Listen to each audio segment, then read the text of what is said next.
Hello. Hello. Thanks for having me here, Milo. Yeah, thank you. Thank you for coming today. So today we're going to be talking with Steven Pressfield. And Steven Pressfield is the author of The War of Art that we'll be talking about today. He's also the author of a book called The Legend of Bagger Vance, which was published in 1995. That was his first book that was published and was turned into a film directed by Robert Redford. You had Will Smith, Matt Damon, Charlie Charisse, I got her name incorrect, and also another very popular book, Gates of Fire, which was published in 1998 and is required reading at Annapolis and West Point, which is pretty amazing. But it wasn't always good, right? So let me just step back a sec. So Steve was born in Trinidad, grew up in New York, and attended Duke University. It's interesting, Duke University is, we here in the States, we refer to it as the Harvard of the South. I don't know if you've heard that term before. I've heard it. I don't believe it. You don't believe it? Okay. Well, it is seen as the Harvard of the South. So that's great. It's not, I guess Stanford has the West Coast. But, 17 years before you got your first paycheck for writing and 27 years to get your first book published. So, and then throughout that time, you've done 21 jobs in 11 states before finding, I guess, your path to be a writer. And so that's sort of my intro. But I'd love to just ask, I guess my first question is, why didn't you just give up? I tried to. No, in all seriousness, I tried many times to kind of go straight, like to work at ad agencies, which you know about, Milo. Yeah. But at the end of the day, I would come home, I would be so depressed that I just knew I can't keep doing this. Mm-hmm. And the only thing that kind of kept me sane was to sit down at the typewriter, the keyboard, and try to write something, a novel, a story, whatever it was. So it's like I tried to have a plan B, but it never worked. So would you say that writing almost felt like that end of day bourbon? Or was it sort of? Sort of. It was really sort of like I would ask myself, or I was living in the world of what activity can I do that's going to make me, give me peace of mind, that's going to make me sane, and stop the crazy voices in my head? What can I do? For some people it might be dance. Yeah. For some people it's playing music. For some people it's athletic endeavors. Yeah. Or other, it's martial arts, whatever. Yeah. But for me it was writing. That was my my calling. That was what would make me sane. I would sit down crazy and I would finish up sane. That's interesting. So I suppose people who are looking for that path should ask themselves, where is my sanity? Where can I find my sanity? Yeah, that's what I would say. Yeah. That's really interesting. So I'd like to really kind of jump in on The War of Art. Okay. So this is a book that we just published in China after 22 years since it was published. And since then, it's sold more than 1 million copies. And it is a cult favorite amongst creatives worldwide, not just in the United States.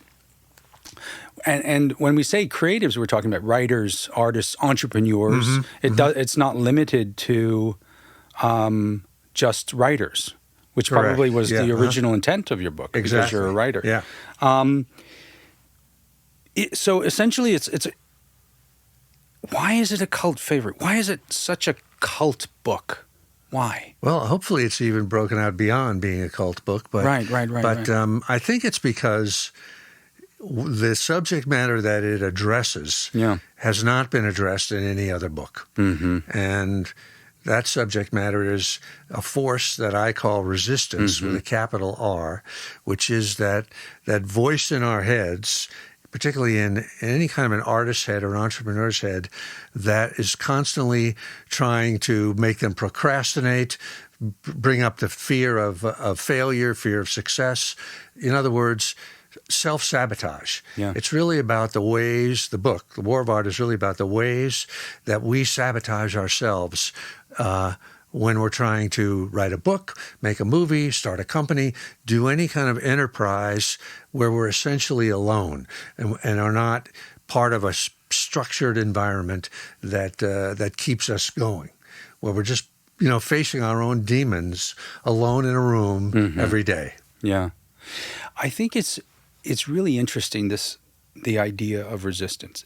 When I think about it, it almost feels as if what you have done is actually quite amazing, which is you have, much like a Nobel scientist, isolated this molecule, isolated this pathogen that has been such a force to deny us movement forward in our creative work. Do you see it that way? And do you think people see it as sort of the isolation, identification, and naming of this force, whether it be internal or external, that has sort of empowered people? I do see it that way, and I think that's exactly what it is. It's like what the War of Art does, I think, is it just gives a name to a force, a negative force that people, including me, never even knew existed, and yet it was defeating us every day, destroying our lives every day. But it was invisible because it appeared it seems to be a voice in our own heads. Yeah. It masquerades as our own self talking to us, but it's not. It's a diabolical negative force of nature that works against, it's universal. Everybody fights this thing. So I do think that simply naming it and just saying that there is something out there was very liberating to me. It was a total breakthrough for me, and I know it has been for many other people, because I get so many emails, and when I just did a little teaching thing the other day, and people will tell it to me personally. So yeah, I think just naming this force was a big breakthrough. So when you name it, you distance it from yourself, and in a way you're saying, it's not me. Exactly. That's very astute, Milo, because that's sort of the breakthrough. It's not me. It fools us by making us think it's us, but it isn't. We'll get into that, I'm sure, a lot deeper as we talk. And does that mean, because it feels to me that in a way, by being able to name it, to being able to separating it from the self, that you're able to sort of reduce your anxiety and get on with it. Is that how it works? Exactly. You can sort of, when you think that voice in your head that's trying to distract you and make you go down a rabbit hole on the internet or something like that, or worse, is telling you that you're not worthy of taking on the work, the dream that you have is a phony dream, you're a phony, you're an imposter. When you can sort of see through that voice and realize it's not you, it's some other force, then you can just dismiss it. You can just sort of say, go away, I hear you, I know you're trying to stop me, I'm not going to pay attention to you. And you can just sit down and do your work. So just to counter that, what if it is you? But it isn't you. It isn't. It isn't. It isn't. It isn't you. But for sure. It's like if you were to sit down and say, I want to write a biography of Mao, right? The voice would first come into your head would say something like, well, you don't know anything about that. You weren't there during the Cultural Revolution, blah, blah. You don't, and you're not worthy of that. You haven't, studied enough. You're too old, you're too young, you're too rich, you're too poor, whatever. But none of those things are true. The thing about the voice of resistance with a capital R is always lying. It's not true. Maybe you don't know anything right now about Mao or about the culture, but you can learn it. Nothing's going to stop you from learning it. And once you plunge in, you will find the power within yourself to do it. So the voice it is never you. It's a bogus voice trying to sabotage you. But Steve, it's not just a voice, right? In some ways, it can also be a feeling. Yes. It can be an emotion. It can be something that weighs you down like a real, authentic force. True. And it can make you do things like punch out your boss and get fired from a job. It can make you cheat on your wife. It can make you become an addict. It can make you drink. It can make you abuse other people or abuse yourself. Right. It can lead you into all kinds of vices because the payoff, well, you always sort of ask yourself, what is the payoff of any kind of force at all? And in this case, in the case of resistance, the payoff is incapacity, meaning the payoff is you don't do your work. Right. If you go into your job and you suddenly, out of nowhere, you find yourself cursing out your boss and you get fired. Right. Well, you no longer can do whatever the thing is that you wanted to do.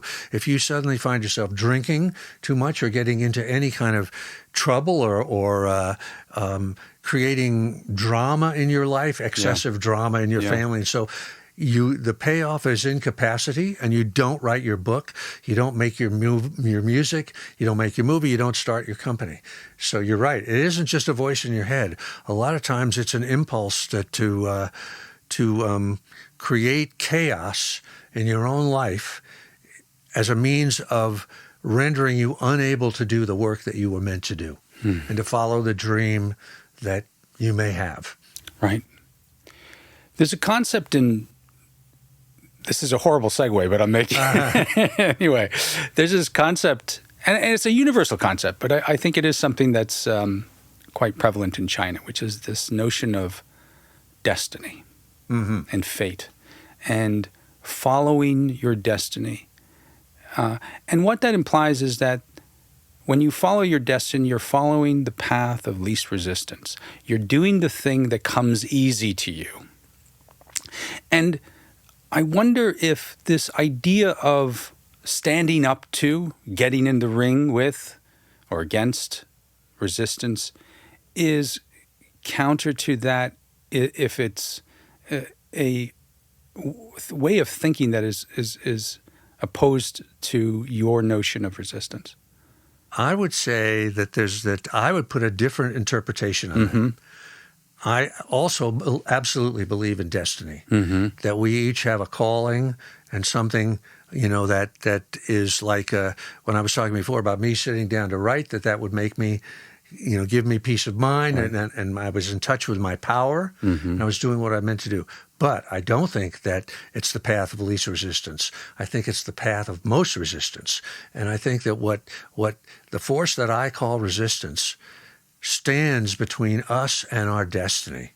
And that's the way the world works. That's the psychological mechanism of creativity.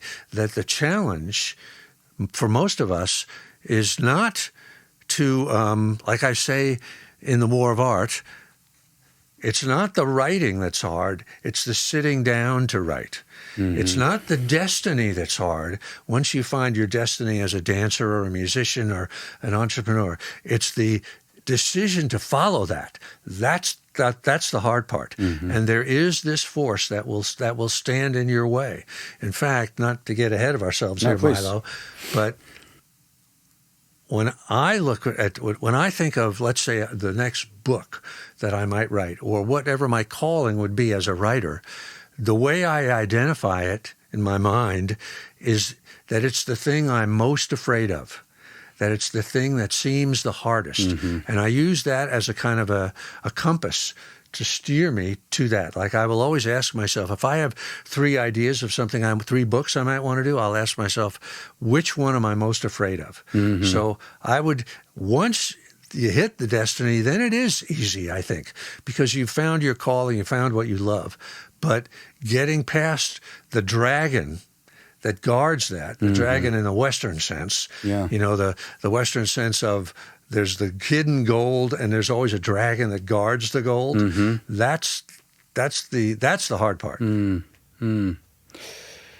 Yeah. I think it's interesting because oftentimes in China, parents will help their kids decide what they should be doing.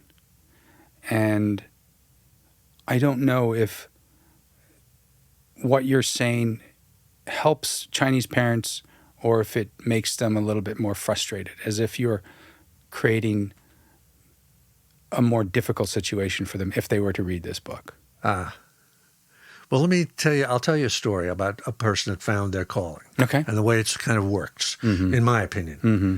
This is actually the son of a friend of mine, and he was an American Marine. That was the first thing out of high school. He joined the Marine Corps as an enlisted man. Yeah. And he served over in Iraq and Afghanistan. Yeah. Came back after 4 years, 5 years, and he said, I don't want to do this. I thought this was what I wanted to do, but I really don't want to be involved in harming other people or anything like that. So his family said, I want to help people. And his family valued education a lot. So he went back to school and he became a hospital administrator. Okay. He took 3 years and got a job and was working, here in Southern California and doing well. And this went on for, 5 or 6, 7 years. And he realized I'm not happy.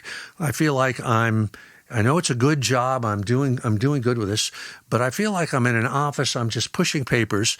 And what I really want to be is I want to be in the room, the hospital room with the patient that's afraid, that needs help, that I can put my hands on them and help them. So he quit and he became a nurse. Mm-hmm. And that was his calling. He finally had found it. And he is a nurse. Didn't become a doctor, he became a nurse. So what I kind of take from that, aside from the fact that it took him a few years to do that, was that the first route that he chose, being in the military, mm-hmm.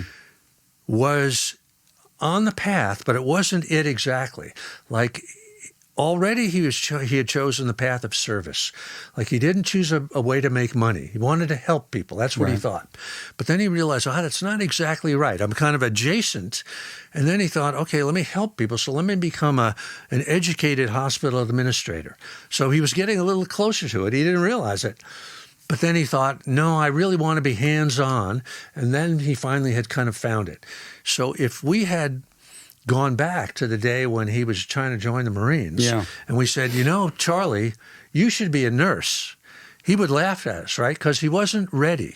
He hadn't kind of gone through the various stages. So I think as much as parents want to help their kids, and I absolutely understand that, I would think it would be very, very rare that the older generation can guide, because the younger generation needs to make their own way, make their own mistakes, right? Live real life, learn, fail, try again. And I think that's how it works. It's certainly how it worked for me. It took me many jobs before I finally kind of found what I was looking for. Mm-hmm. You also talk about this concept of living two lives. And I think this is sort of related, I think it's somewhat related. We live two lives, the life we live and the unlived life within us. How do we discover that unlived life? Is it through the trial and error that you're referring to, or is there some seance that you can do I don't know if there's to sort of like pull it out? But like you and I, Milo, we've worked in advertising. Yep. And one of the things I'm sure that we know, if you go into any advertising writer's office and you open a drawer, you'll find novels and screenplays that the writer has written. Yeah. Right? That's the unlived life within, right? He's living the life, or she's living the life of coming into the ad agency every day and getting a paycheck. Yeah. But secretly, he or she wants to make movies or write books or something like that. Yeah. So I do think that we can kind of look within a little bit and see what is that dream that we have. If we could have a magic wand and somebody could tap us on the shoulder and give us what we wanted, what would it be?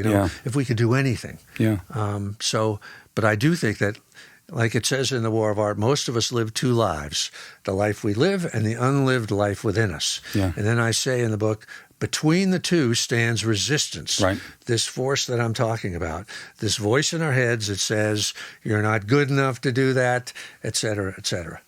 So you had 21 jobs during your whole sort of career. Was going through that, doing all of those jobs, all part of the road process. to the process Yes. to get to writing? Like did you need to get through all of those? In some crazy way, the answer is yes. You know, I mean, I'm not sure in China if the concept of the hero's journey is, you know, it's very popular here in America. Did you want to explain the Joseph Campbell's story? Yeah, the concept of it is that Joseph Campbell was a teacher of philosophy and a study of worldwide mythology and legends and stuff like that. And he studied, you know, legend of all cultures at all times, China, everywhere. And he realized that there was a sort of a universal story, whether it was the myth of Lohengrin or Siegfried or Odysseus or, you know, anybody that you might talk about. And it had a very similar trajectory that really actually the Odyssey, Homer's Odyssey, I know it's a Western concept, is sort of the classic version of it. But in any event, it's a sort of a process that we all go through to kind of find ourselves. Yeah. The hero's journey always ends with a coming home, a return to where we started from, but we see that place now with new eyes and the way we've never seen it before. And so for me, that was my journey to saying, I'm a writer. Let me try this. This doesn't work. This doesn't work. This doesn't work. This doesn't. And finally, I just kind of come back and sort of when I got to that point, I could say, this is really where I started. I could have figured this out 20 years ago if I had been smarter. But yeah, so I do think that the idea of sort of living in the real world and having real world experiences that sort of if you keep your eyes open, does bring you back to what's really in your heart from the start. And Steve, do you think your hero's journey continues? Are you now in the artist's journey, or is there another hero's journey? That's a great question, Milo. Now, I have a theory that we have two journeys in our life. First comes the hero's journey, which is this search for our calling. And then once we find it, like if you've come to the end, you say, I'm a writer, I'm a dancer, I'm a movie maker, whatever it is, then that hero's journey is sort of over in a sense. And now you're on what I would call the artist's journey. Yeah. And now you're really focused on, okay, let's say you decide that, okay, my calling is to be a writer. Then the question is, well, what am I going to write? What do I love? What do I know about? What am I called to write about? Am I going to be a poet? Am I going to be a screenwriter? Or if you're a dancer, what kind of a dance am I going to dance? And then you sort of really are asking yourself, who am I? What is my point of view that is different from anybody else? And then you sort of start to train yourself, like a figure skater or like a ballerina or whatever. You train yourself physically and emotionally and so on and so forth. And you structure your life in such a way, how can I make enough money? How can I support myself? How can I do my work? Whatever it is. And now you're on your journey now is about making the art or doing the work, whatever it is. And everything else goes away. You're not chasing women anymore. You're not drinking yourself, that kind of thing. And one of the things that I would say is that when I was on my hero's journey, I was doing a lot of traveling. Yeah. And I would say I put like 400,000 miles on my old car. Now that I'm on my artist journey, I barely drive to the grocery store. It's all what is in that? my It's head all now. DoorDash. It's all in the head. Now the work is all interior. And I will also say that when you're on your artist journey, your life in a way becomes boring. At least from the outside, it looks boring. If you look at my life, I just go into a room every day, close the door, and sit down and work. But it's not boring up here. The world that I'm living out is the calling that I'm following is exciting and interesting and, will last me the rest of my life. And you don't feel like you're sacrificing anything? Not at all. I mean, I was sacrificing things before. No. I am sacrificing things technically. Yeah. I mean, you could say, well, I'm not traveling to Shanghai or Beijing or Paris. I'm not, but I don't need to because I'm traveling right in here, you know? Is that another way to say that? Is that you're just living in your head? Is that the same thing, I'm or is it living different? in my imagination. Mm-hmm. Mm-hmm. And, you know, pick any sort of any work of music or whatever it is. Once you're in that world, it can be an amazing world. Yeah. And the other thing is that I'm in the world that is what was in my heart. And, you know, just like, you know, one artist will produce one thing and another will produce another. Yeah. We only can produce what we can produce. Right. You know, I can't do what somebody else do, but they can't do what I do either. Right. And when you say what was in my heart, how do you know what's in your heart? That's another great question. And I'll get into some mystical stuff here. I love mystical stuff. I mean, I'm definitely a believer. Should we keep going on? Let's do it. Let's go for it. I mean, if you're any kind of an artist or any kind of creative person, you have to ask yourself at one point, where do ideas come from? Mm-hmm. And if we're honest about it, we can say right away, they don't come from us. They're coming from some other place. You know, like it's a really common notion that a poet will suddenly have a poem just pop into their head, right? Mm-hmm. Not that they don't have to work on it to make it right, or a songwriter will have a song just pop into their head and they'll have to like pull over to the side of the road and dictate it into their phone before they forget it. Mm-hmm. So once you realize that you're really not the source of these ideas that come to you, they appear, they come to you. You have to then you ask yourself, well, where do they come from? And nobody has ever been able to answer that. Mm-hmm. You know, you can't. They come from some other level of reality. What in Greek mythology would be the muses, the 9 muses, whose job they were goddesses, whose job it was to inspire artists. So I forgot, what was your question? I'm losing my track here. You know, I've kind of lost it as well. But I think we were talking about you getting into this idea of let's all get mystical. And we talked about ideas.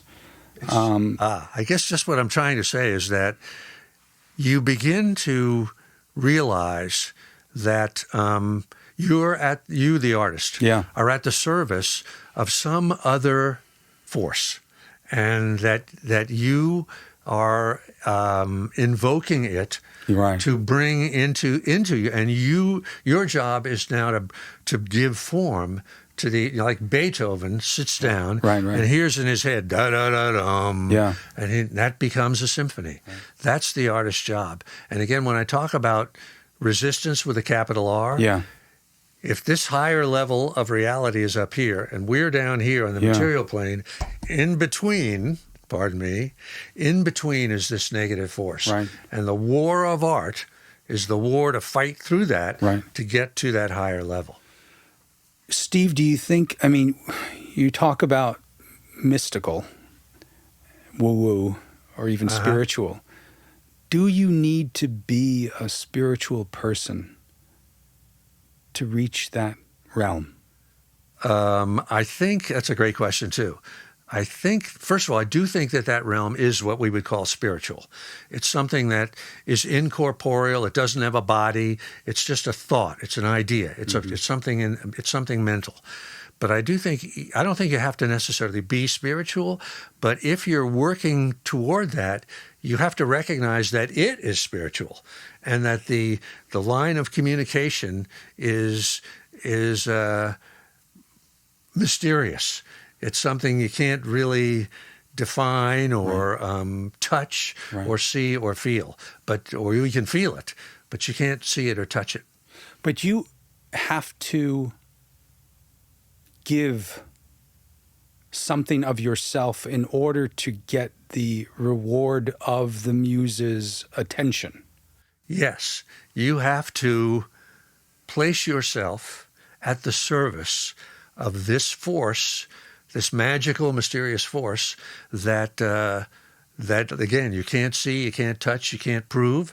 You have to have faith in it. You have to believe in it, and you have to, like a religious person would pray. you know, to that. If you're a writer, you just sort of, your question is, you know, give me an idea. You know, give me a story. Yeah. Give me a story. Give me a tune, a melody to sing. And it will come. And it always does, or? It always does, yeah. Okay. But the weird part of that, I know you haven't asked me a question about this. No, please. But the weird part about it, when you say, well, this all sounds kind of mystical and, you know, woo-woo type of thing. But in my experience, the way you make it come is very ordinary. Right. It's sitting down every day as a writer, right, in the same room at the same time, and just starting to work, and just, you know, and just working in anticipation of the arrival of this mysterious thing. And even when it's not coming, keep trying, keep working, keep working. If we think of it as a goddess or something, the goddess is looking down on us, and she's saying, is Milo sitting in the chair ready to do my bidding? And if he is, I'm going to give him some good ideas. If he's not, if he's off getting drunk, or he doesn't show up, you know, or he only comes in here one day a week, forget him. I'm not going to help him out at all. It's interesting because the first idea that you talked about, which is resistance, is the idea of saying it's not you. And bringing in the muses, again, is the idea of it's not you. Yes. So there seems to be this sort of theme around it's not you, which is kind of interesting because it's no longer about the self, or is it something else? It's no longer about the ego. The ego. But it is about what Carl Jung, the great psychologist, would call the self with a capital S, which is the greater self, not just this little ego that we all have, that is acquisitive, competitive, fearful, corrupt, cruel, so on, and focused only on what's good for me, right? And it's very limited because it's only involves reason, logic, rationality, that kind of thing. And instead reaching to the greater self that involves dreams, intuition, the deep unconscious, and even into the element of the divine, if you would ask me. You know, I mean, that's getting a little woo-woo, but I certainly believe it. Sure. No, we're in L.A. anyway, so it's the Mecca. You know, it sounds woo-woo, but in fact, as somebody who's been doing this for 50 years, it's as real as the engine of a car. Right. You know, and you turn it and it starts. Yeah. I had a follow-up on that, and it was a good one. But we'll come back to it. No, I have it. But the ego. On one level, you know, the ego is this thing in us that craves safety, comfort, familiarity. And because of that, it avoids risk. It avoids sort of pushing itself out there. And then, in a way, for me, the ego is resistance. Or is it something different? And how do you differentiate? I think the ego creates resistance. The ego creates resistance. That's my theory. So would you say that which is the real enemy? Is ego the enemy, or is resistance the enemy? They're basically, the ego, I think, produces resistance. So they're both the enemy. Yeah. If we want to be, now, the ego obviously has a lot of uses, and we couldn't get through life without, you know, and when we're driving a car, it's our ego driving it. You know, we worry, left turn, right turn. Yeah. You know, the ego makes us work for a living, put money away for our children, that sort of thing, do service for our country, and so on and so forth. But when we live entirely in that little fearful, selfish world, then nothing new is going to come out of that. The ego is profoundly conservative, right? And it kind of says, don't change anything, you know, all change is bad. Whereas if we want to be creative in any sense, start a new business or whatever it is, we have to go leave the ego and go into the greater self, which is the unknown, the imagination, what we've never done before. And it's scary. And the ego doesn't like that because it's being put out of a job when it finds us. But if we're going to, again, let's go back to being a writer, and you say, well, where do ideas come from? Yeah. If they come from this greater self, from this higher level, then when we sit down as writers or as any kind of creative person, we have to sort of shift our mind into a different place. You know, we can't just be thinking, boy, I sure hope this thing I'm writing is going to be a hit. Or we can't say, what do readers want? Let me give them what they want. Or if we're starting a restaurant, we can't just say, well, do people want hot dogs and hamburgers? Or let me give them, or whatever it is. We can't do that. We have to sort of go into our own wider self, our own heart, and say, well, what do we love? You know, it's like when Steve Jobs invented the iPhone. Yeah. There was nobody out there in the world, the customers, saying, give me an iPhone. They had never even heard of it, right? But he was leading the world in the sense of, he thought, ooh, this is something I think would really be cool. And I think if I had this thing, people would love it if I could show them what it was. So that's operating out of the greater self and not out of the ego. And that's what a very subtle but very profound shift that any creative person has to be able to make to get out of that narrow little ego and into kind of an unknown zone of imagination, and then follow that. You know, follow the little trail of peas that have been laid out. Easier said than done, I think. But how? Yes, it is. How do you start that process? I imagine mindfulness meditation perhaps could do that, to isolate it, to see it. How else? Maybe it works on a philosophical level, a principle-based level, and even a practical level. How do you? And it's not about killing the ego, is it? It's about doing something else with it. It's just sort of moving beyond it. But I would say, like when I said before that when I sat down to write, it produced peace of mind for me. I felt like, this is what I was meant to do. So I would, if I were asking or advising any young person, I would say, like Joseph Campbell said, follow what you love. You know, what is it that makes you happy?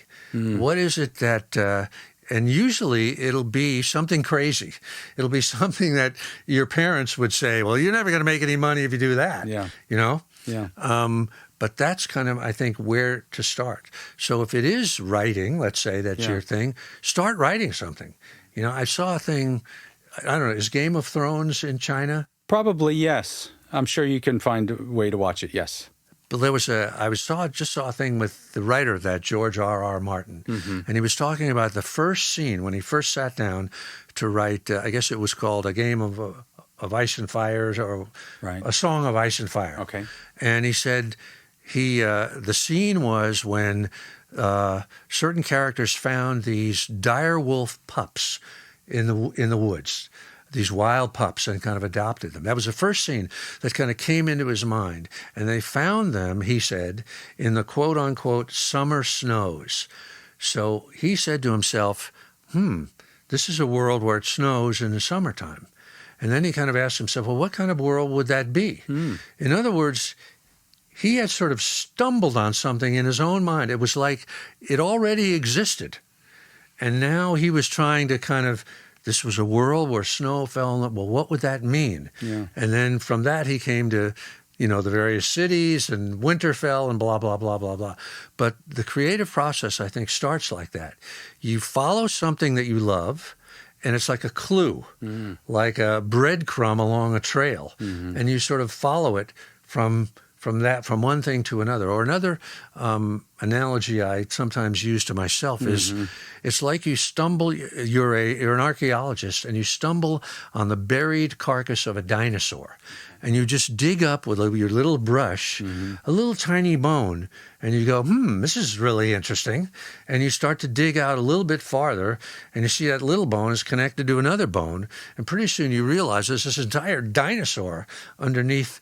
And that, to me, is kind of like the writing of a novel, or like what George R.R. Martin said. He just started with this one scene. They found the pups in the summer snow, and that produced this entire world. Yeah. I just want to, you talked about, following the thing that you love, or, I mean, it's this other concept of like follow your bliss. Yeah, exactly. At the same time, there's a popular influencer right now, Scott Galloway. Ah, yeah. You're familiar with Scott? Yeah, a little bit. A little bit, yeah. So he says that's bullshit. Ah. He says that's... Well, he's wrong. He could be wrong. I'm sure he could be wrong. I have no doubt about that. But, there is some truth to the idea that, oftentimes if you just follow your bliss, you'll end up being poor. Well, that's the risk. It is. Right. It's entirely possible. And is that okay? It is okay, but I mean, it has to be okay. Yeah. What's the alternative? The alternative is... I'll give you another analogy that I use. I think that this is kind of like, well, I won't talk about that. Rick Rubin. It's kind of like what Rick Rubin believes. Rick Rubin, the father, the godfather of hip hop, the producer of a lot of great songs and albums. Yeah. Mm-hmm. I believe that we all have within us a kind of an underground river that is our calling, our unique creativity, whatever it is, the books we're going to write, the records we're going to make, so on and so forth. And so that's our bliss, right? And we're trying to find that. And if we don't follow that, if we listen to the voice that says, that's irresponsible, you're going to starve to death, you should take a job and become a lawyer, if we don't follow that river, the river doesn't go away. The river flows into more malignant channels, and it will come out in ways of anxiety, depression, alienation, disease. So now I'm sure if we had Scott Galloway here and he was explaining what he meant by follow your bliss is bullshit, it would probably make sense what he said. Yeah. He's probably seeing it in a slightly different way. Yeah. But what I'm saying is if you don't do it, bad stuff is going to happen. That thing that's inside us, our creativity, is a living thing, like a baby in a womb, and it wants to be born, and it demands to be born. And if we prevent it from being born, bad things happen. It flows into negative channels. On the other hand, if we go with the flow, our destiny or whatever it is. That would be, in the Chinese sense, following your destiny. You found your destiny and now letting it go. Then it'll take us to places that we never dreamed were possible, good places. It's interesting you talk about go with the flow. In China, there's the Taoist philosophy. And within that, there's this notion of wu wei, which is about effortless action. Mm-hmm. Which seems to stand in contrast to the idea of fighting resistance. To go with the flow means to just don't fight it. Don't get up and try to push through your creativity, but just sort of do the thing that's easy. Do the thing that's natural. That seems so. Are you advocating? How do I reconcile the two? Well, how are you advocating for, like, screw nature, screw the flow, go against the flow, go against the grain, and push towards what your true destiny is, because that's what's gonna result. Let's see. Now, I've read Taoist books and never really understood it. I'm familiar with the concept of Wu Wei. I never could quite understand exactly what it meant. Yeah. But let me take a shot at it right now. Like, I feel like on a typical day of me sitting down to write, the hard part is the sitting down. That is a battle. That I have to use my will to go into a negative, against a negative force, to sit down and say, okay, I'm going to do it. I'm not going to slough off today. I'm not going to the beach. I'm going to sit down but very soon after I sit down, a flow will kind of start. And then the job of the writer or the artist is to go along with that, get the ego out of the way. Don't be afraid that what you're going to put down is stupid or people are not going to like it or it's crazy or it doesn't work, and just kind of trust it. And maybe that's what Wu Wei is. I don't know. If we had a Taoist expert here, they could tell us. But I think that the actual work, when it's being done, and I'm sure this is true of musicians in the studio, is a joyous process, and you really feel like the wind is at your back and you're flowing along with the river. But it's getting into it at the start. It's making yourself get into the studio and sit down and really focus. That's the hard part. Yeah. That's interesting. I mean, it feels like if you can just get past get over that wall, you'll be in the Garden of Eden. I think it's true. It's sort of like diving into a cold pool. Yeah. Right? That first moment when you hit the water, that's hard. Yeah. But then you swim a few strokes and this is pretty good. Yeah. And pretty soon you don't even realize it's cold. So we talk about the war of art. We talk about war. And when you talk about war, you're always talking about violence. But in a way, this idea of creativity, it's a mixture of war and peace. It's a mixture of war and art, I guess art being the peace part. But so it isn't just this sort of crazy, violent experience that seems to come with this idea of resistance. I mean, it feels like there's a certain anger and sort of just aggression. No, okay, let me give you a slightly different slant on that. Yeah, please. One of the things that there's a book of mine, it's called, it's about Alexander the Great. It's called The Virtues of War. And this comes out of something I absolutely believe about the war of art, that the virtues that an artist needs are very similar to the virtues that a warrior needs. For instance, courage, not violently but the courage to keep going no matter what. Patience, the ability, a warrior needs that. The ability to not demand instant gratification, to be willing to go for the long haul. Selflessness, another virtue that a warrior needs. That you're not just clinging to your ego. I've got to get credit for this. That you're producing your work as a gift.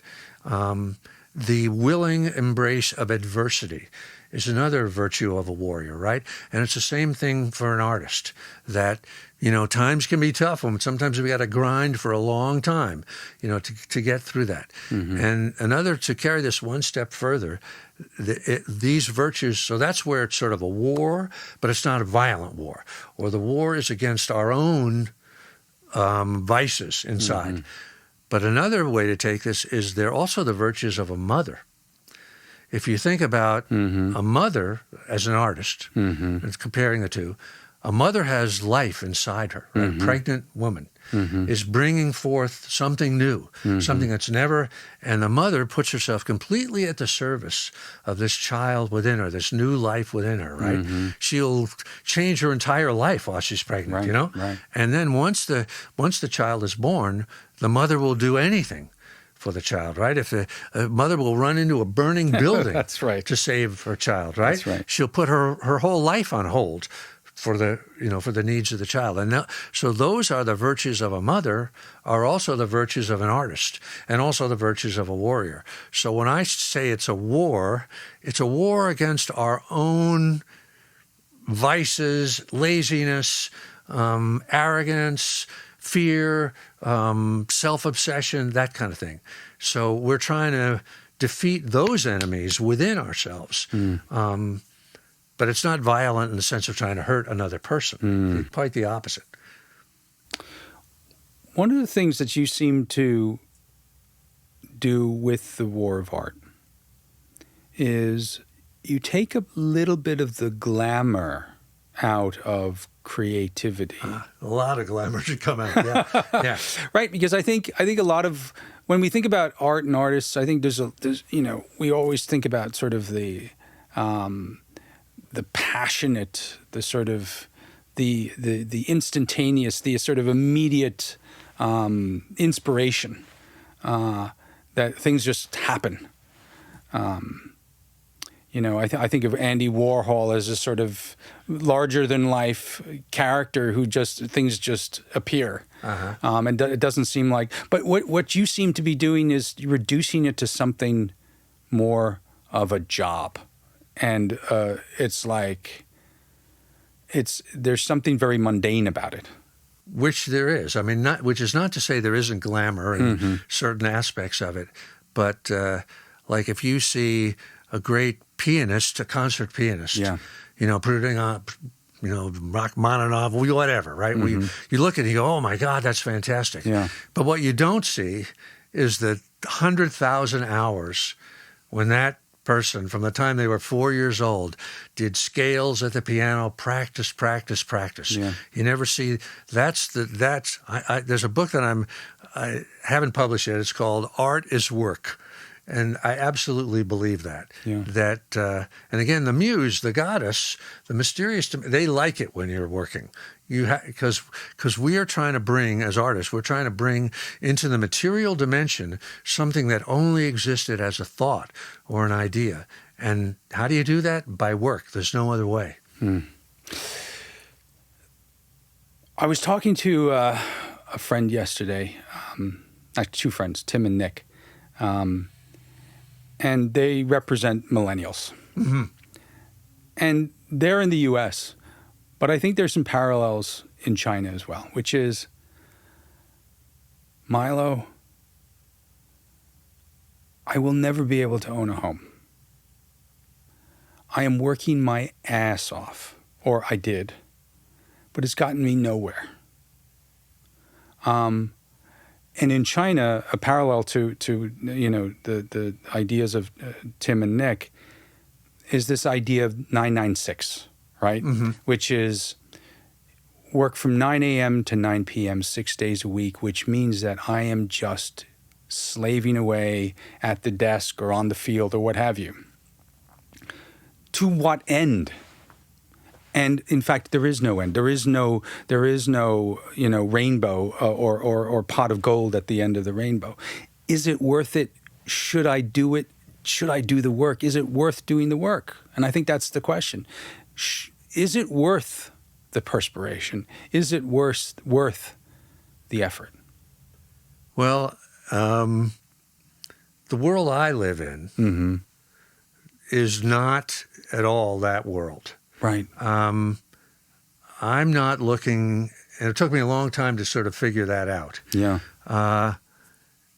Again, let's talk about that underground river that's inside us. Yeah. Whatever our calling is, whatever the song we were born to sing, the book we were born to write, the movie whatever it is, I think one lives in that 996 world as long and tries to carve out a few hours to work on to let that river flow, and hopefully getting to the point where you can finally do that full time. But even if you can't, that's the world I want to be in.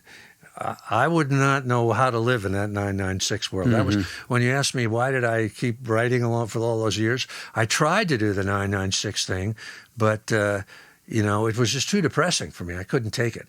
Now, one of the great things about America is that I don't know what the world is like in China, but you can in America do a 996 thing long enough to maybe break through to something else. Certainly that, to me, it's not worth it, what you get at the end. You get a house, you get a job title, you get this and that and the other thing. The real question is, are you serving that underground river? Are you really operating out of your heart, even if you don't make any money at it? Or it's because that river wants to flow. Yeah. And if it can't flow, it's going to create bad things. Do you think that potentially the source of this disillusionment, this source of despair or sense of nothing can come of anything, is partly due to the avoidance of or ignorance of that river? Yes, I do. Yeah. Mm-hmm. And it's hard to believe in that river, right? We're not taught that, In America, at least, we live in a consumer culture, right? Which is not good, where the sort of dreams that we're presented with are, of probably similar to dreams in China, of a beautiful home, of a spouse, a wonderful spouse, a family, whatever, that kind of stuff. But nobody's talking about. But those are all kind of, not that there aren't satisfactions to that, but in the end they're kind of empty, but nobody's talking about our inner life or that dream that we were born to bring into reality. Nobody. Well, a few people do, but not very many put that up as an ideal. And usually, our parents will tell us that we're fools to try to pursue that, And I don't blame. Parents are trying to protect us, right? They don't want us to go off and become starving people, living under an overpass. But at the same time, they're crushing, the soul out of us when they do that. They don't mean to do that, but they are. And that's why so much of youth is always rebellious, right? Because they sense that they're being ground down into a powder, and there's got to be something more. And to me, it's the answer is somewhere in the realm of art, of imagination, of creativity, of something new that we haven't done before. How, and maybe you've already answered this question, or maybe I'm just fixated on this underground river, but how do I get to it? Again, I think it's follow what you love, But how, okay, so, and I was talking to Heather the other day about this, and she's like, Milo, let's use the analogy or the metaphor of the river. There's actually several rivers. There's several rivers. Which one do you choose? Well, as I was saying before, choose the one you're most afraid of. Choose the one you're most afraid of.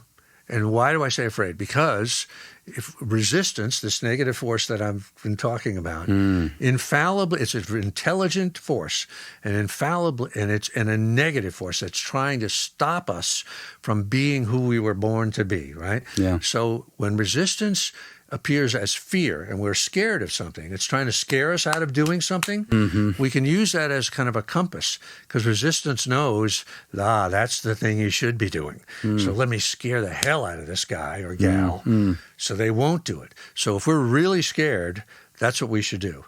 Like, I can tell you this, that when I start a new book, I am racked with self-doubt for months, for 9 months, for a year. Every day I sit down and I go, this is a dumb idea. You should not be doing this, et cetera, right? That's the voice of resistance. So I see that as a positive, and I say, it's trying to stop me, and I've got to go into the face of it. And to the point, Milo, where I would say now, if I start a new project and I'm not racked by self-doubt, something's wrong. So that's the diabolical force. Like, here we are, we're sitting in a studio, and Preston, the engineer who owns the studio here, he's out there. At the Laughing Buddha. He's following, you can't see him, he's following his underground river by having created this studio, right? He's also a teacher. Yeah. And he's following his bliss in a way. It might not be 100% his bliss, but he's going for it. I take my hat off to him. This is a Sunday, and he's in here, kicking ass and working. And at some point, I mean, he's flashing us thumbs up right now. He's having a good time. And at some point, it'll evolve to something hopefully really good. And he's also a musician, so somehow maybe that will come together in some form. Yeah. So he's following that river. God bless him. Yeah. I think I need to figure out what my river is. I think I have rivers. I just don't know which one to follow, and I may need a boat.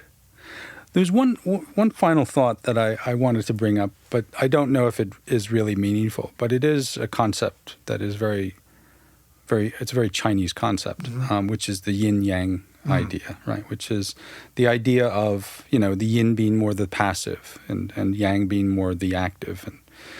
And in Chinese thought, the idea is to achieve a level of harmony and balance. And is your idea within the War of Art, the idea of resistance, something that is quite different than that notion, which is to actually create disharmony by attacking resistance or not?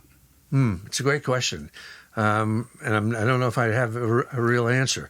I've never quite understood the whole yin-yang concept, I read about it and I go, oh, that makes a lot of sense. I really wish I could But just seeing how my own inner life works, the way I get to harmony is by moving into the teeth of this negative force, this resistance, that is the dragon that guards the gold, and knowing that on the other side of that is peace of mind for me. But I really do feel like every day I have to do my work.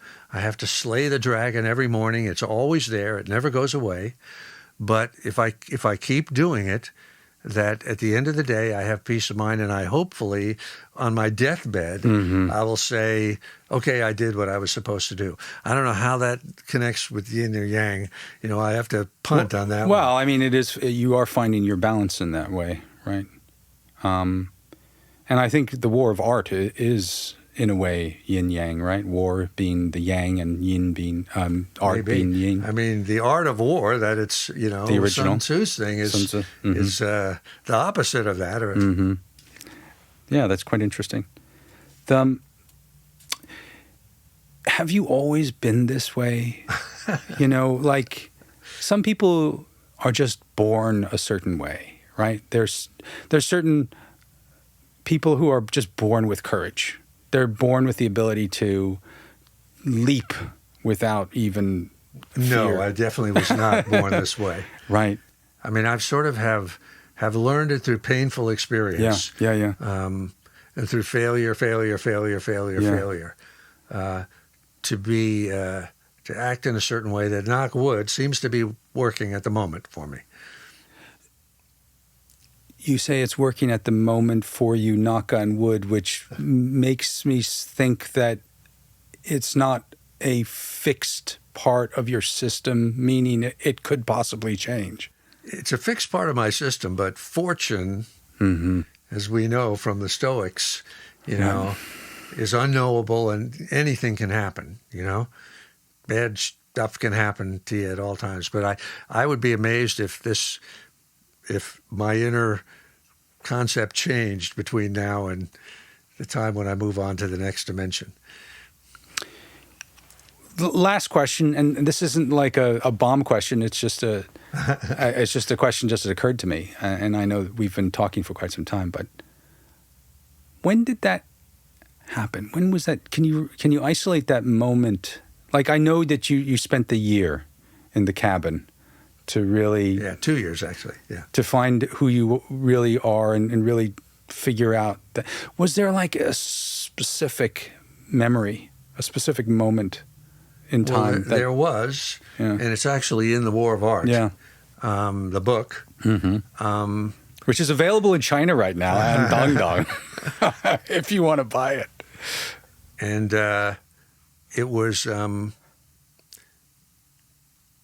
after a long time of running away from writing, of working these millions of jobs and so on and so forth, where I always carried my typewriter with me, but I never took it out, never touched it, because I had a really bad experience earlier with it, And I talk about it in the War of Art. One night I was in New York City. I was driving a cab and attending bar, and I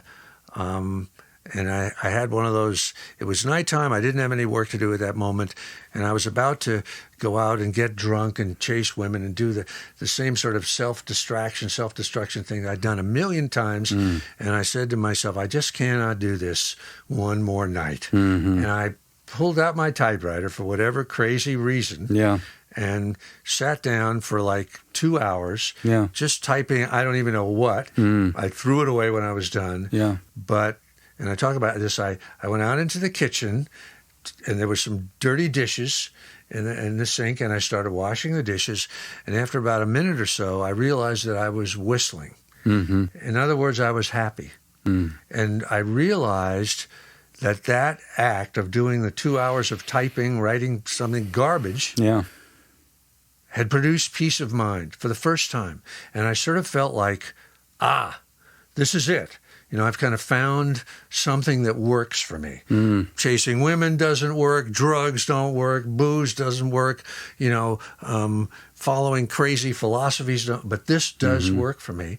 And then the sidebar to this, Milo, was, this was a huge breakthrough for me, obviously. The sidebar was, it was like another 27 years before a novel of mine was published. So the breakthrough, there was no immediate payoff whatsoever, nothing. But from that moment on, every day I sat down to write. And it just took a long time for it to succeed. But that was a moment for me that kind of really changed my life and came out of nowhere. I have no explanation for it. You know, it's interesting because then, you know, if you're saying, hey, guys, do this, follow this, you just have to wait 27 years. Is that sort of the story? It's a crazy thing to say, but hopefully a lot of people are smarter than I am. But I will say that those 27 years, I had fun, you know? I mean, I was learning my craft. Yeah. And I was, you know, I was struggling, I was failing, but my feet were on the ground. Right. So I don't regret any of that time. Yeah. Process versus destination. And who cares whether you do, you know, eventually, I really was, quote unquote, succeeding all along. I just hadn't succeeded in terms of the commercial world. You know, you say, oh, okay, here's a book contract. Right. And what was your definition of success? Now? No, then, because you said you were succeeding, but you hadn't published anything. It was just to have found my calling. Right. Okay. So that I knew, you know, like I worked for ad agencies a bunch of times during that time. You can relate to this, I'm sure. Yeah, sure. And I would come home at night and I would write my stuff. Yeah. And then on the weekends I would go into the agency and I would work on my books. Right. I would be the only person in there, you know. And you know how it is at an agency. They have copying machines, they have clean paper, they have toilet paper, they have a bathroom, they have coffee. You have everything you need. So anyway. I'll ask you one more question because I think this question is just so topical. And I think it's dangerous, which is AI. Because AI, what it does, and which people are you know, advertising without any sort of thought, is the idea that if you use AI, you can write the next novel without any effort whatsoever, without any resistance whatsoever.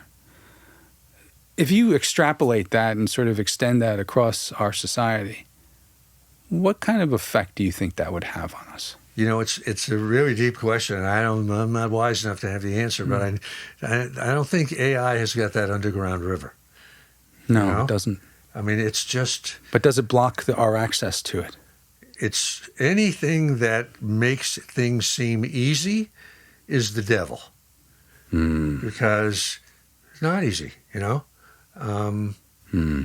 And so I'm very leery. I know you're working in AI, and I don't want to say anything, that throw any cold water on it. No. I'm sure that, you know, like when the telephone was first invented, everybody said, oh, there's a terrible thing, you know, or when TV first came in, oh, it's terrible, terrible.